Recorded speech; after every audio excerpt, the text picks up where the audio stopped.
When the main head was fed, the second head would salivate.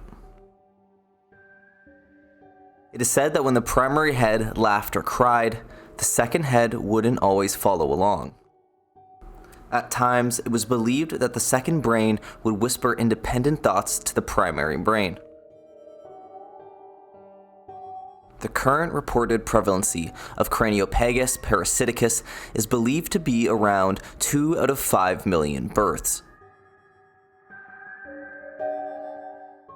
Throughout human history, there's only been 10 documented cases of this condition, with only 3 of those cases actually surviving birth. This is the twisted and tragic story of the very first recorded case.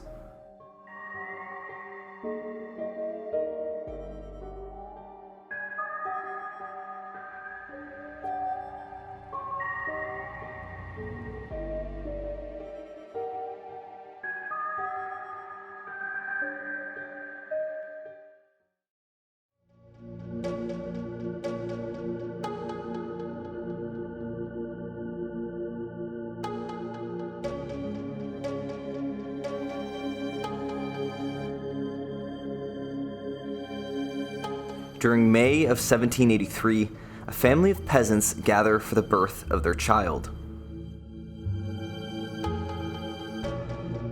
The midwife assisting the birth discovered a deformity so astounding she made the cruel decision to throw the child onto a nearby fire.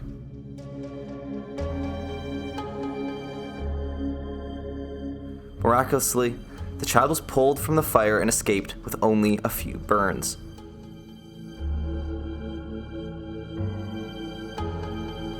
Sadly, the child's fate, once alive, was equally grim. He went directly from recovery to exhibition and found himself on display in Calcutta.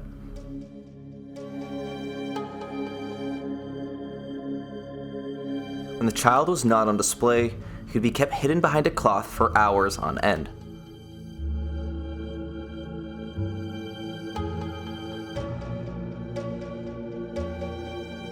The child's condition was a medical marvel, with both heads appearing to be at the appropriate size and stage of development, all while possessing basic motor skills. The child was only fed through the primary head, but when in front of his nursing mother and receiving breast milk, apparently the second head would salivate.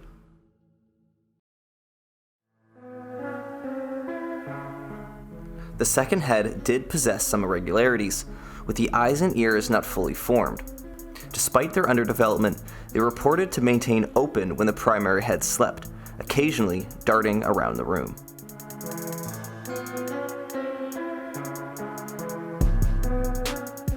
Additionally, the jaw and tongue were slightly disfigured and would apparently hang open with a slight curl. Unfortunately, medical records kept of the child while alive are non-existent. The child's prominence around Calcutta increased as time went on, with his parents now exhibiting for wealthy patrons like local noblemen, civil servants, and city officials. He became a popular attraction for private gatherings and galas, with guests allowed to inspect the child up close.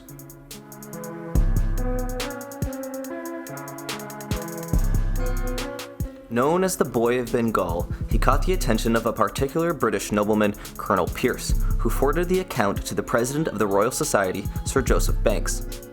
The Royal Society is United Kingdom's Academy of Science, who self-proclaims to also have a role in fostering international and global cooperation. That part will seem particularly ironic after you discover how the child was later treated. Pierce's account was said to have risen a deep interest in British surgeon and Royal Society member Sir Everard Home, who had heard of the supposed oddity in India, but had yet to see the physical proof. Now, there's no evidence of foul play from Home, but his interest in the matter does seem interesting when considering the boy's skull ultimately ended up in his possession years later.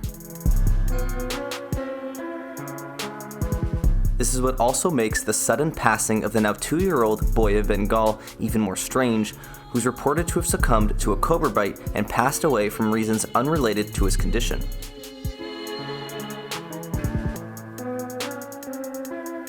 Now keep in mind, the only account of this was secondhand from Sir Everard Home himself 5 years after the date. word of the boy's death traveled awfully fast back to Sir Everard Home, who used his contacts within the East India Trading Company to secure the skull and have it brought back to England. The boy's parents were said to have lived on the grounds of EIC salt agent Mr. Dent, who scoured the gravesite along the Rupnayaran River and exhumed the body. Dent conducted his own rudimentary autopsy on the skull and is said to have remarked that while both brains were separately formed, there was a definite connection between the two. The highly sought-after double skull was collected by Holmes' friend Captain Buchanan and was brought back to Britain to be further examined. To this day, it still resides in the Hunterian Museum of the Royal College of Surgeons, London. The robbing of the boy's grave signifies a clear parallel to the British occupation of India. At what point does the consideration of people come before progress?